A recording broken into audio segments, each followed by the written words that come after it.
کہا جاتا ہے کہ لندن کیا ایک امام صاحب روزانہ گھر سے مسجد جانے کے لیے بس پر سوار ہوتے۔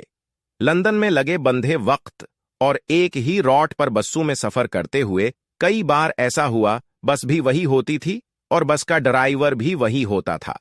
ایک مرتبہ یہ امام بس پر سوار ہوئے، ڈرائیور کو کرایہ دیا اور باقی کے پیسے لے کر ایک نشست پر بیٹھ گئے۔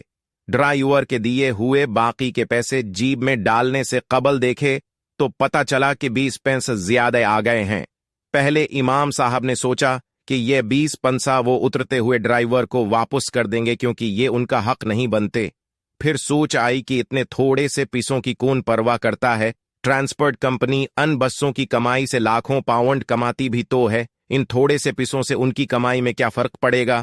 میں ان پیسوں کو اللہ کی طرف سے انعام سمجھ کر رکھ لیتا ہوں، اسی کشمکش میں کہ واپس کروں یا نہ کروں۔ امام صاحب کا سٹاپ آ گیا، بس امام صاحب کے مطلوبہ سٹاپ پر رکی تو امام صاحب نے اترنے سے پہلے ڈرائیور کو 20 پیسہ واپس کرتے ہوئے کہا، یہ لیجئے 20 پیسے، لگتا ہے آپ نے غلطی سے مجھے زیادہ دے دیے۔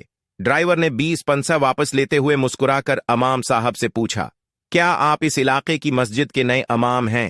میں بہت عرصہ سے آپ کی مسجد میں آ کر اسلام کے بارے میں معلومات لینا چاہ رہا تھا۔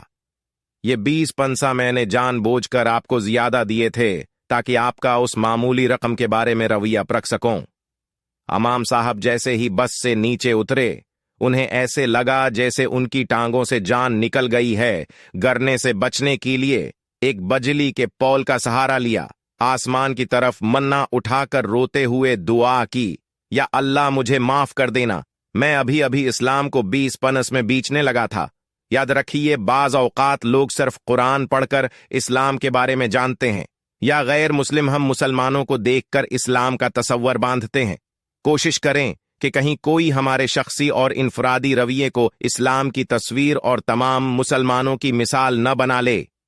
اگر ہم کسی کو مسلمان نہیں کر سکتے تو کم از کم اپنی کسی حرکت کی وجہ سے اسے اسلام سے متنفر بھی نہ کریں۔